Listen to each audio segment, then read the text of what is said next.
ఇప్పుడు సాఫ్ట్వేర్ ఉద్యోగాలు పోయినాయి అని సంబరపడుతున్నారు. అది మంచిది కాదు. ఏ రంగంలో కూడా క్షీణిస్తే వాళ్ళ గురించి పోయిందని అంత కాదు, కానీ అన్ని రంగాలని తక్కువ చేయకూడదు. ఏ రంగమైనా కరెక్టే, ఏ రంగమైనా ఒకటే. ఒక ఊళ్ళో ఒకడు బాగుపడితే ఇంకొకడు ఓరవడు, ఇంకోడు బాగుపడితే ఇంకొకడు ఓరవడు. మీరు సంబంధాలు చూసుకునే విధానం ఎట్లా ఉండాలంటే, వాళ్ళ ఫ్యామిలీ బ్యాక్గ్రౌండ్ అంతా బాగుండాలి.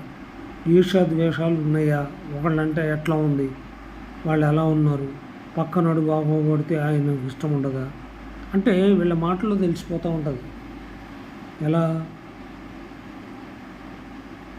బాగైంది ఎవరికైనా ఏదైనా ఇన్సిడెంట్ జరిగితే బాగైంది అని సంబరాలు చంకలు గుద్దుకునే వాళ్ళు రేపొద్దున పిల్లలను ఏదైనా వాడు కరెక్ట్గా ఉంటారన్న గ్యారంటీ లేదు. నలుగురు బాగుండాలి, దాంతో మనం చక్కగా ఉండాలన్న ఫ్యామిలీయే కరెక్ట్ అయిన డీసెంట్ ఫ్యామిలీ.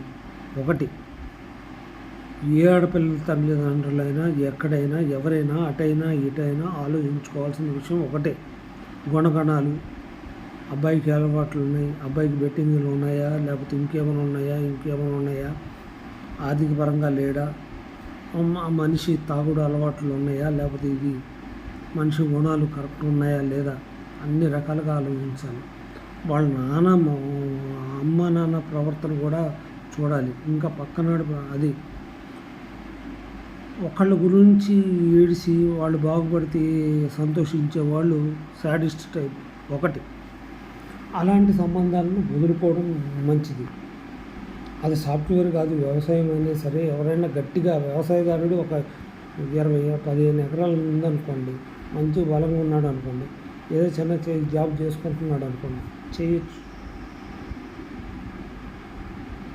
కానీ వాడి గుణం ఏంటి, అమ్మ నాన్న కానీ చుట్టుపక్కల వాళ్ళ పట్ల ప్రేమగా ఉన్నాడా, అందరితో మంచుకున్నాడా, కలివిడిగా ఉంటున్నాడా, ఇవన్నీ ఆలోచించి చేయాలి. ఏ సంబంధమైనా సరే. ఇప్పుడు ₹1,00,00,000 నీకు ఆస్తుంది, 4 కోట్లు ఉన్నాయి, 5 కోట్లు ఉన్నాయి, ఆస్తి కట్టబెడతావు. వాళ్ళకి ఎదుటోడు ఉంటే చూసే గుణం వాళ్ళకు నప్పదు. అంటే ఈర్ష్య ద్వేషాలు ఎక్కువ ఉంటాయి, సాడిజం ఉంటుంది. నువ్వు ఎన్ని కోట్లు ఇచ్చినా అవతలాడు కరెక్ట్ అయి ఉండాలి. బ్యాక్గ్రౌండ్, అతని బ్యాక్గ్రౌండ్ అంటే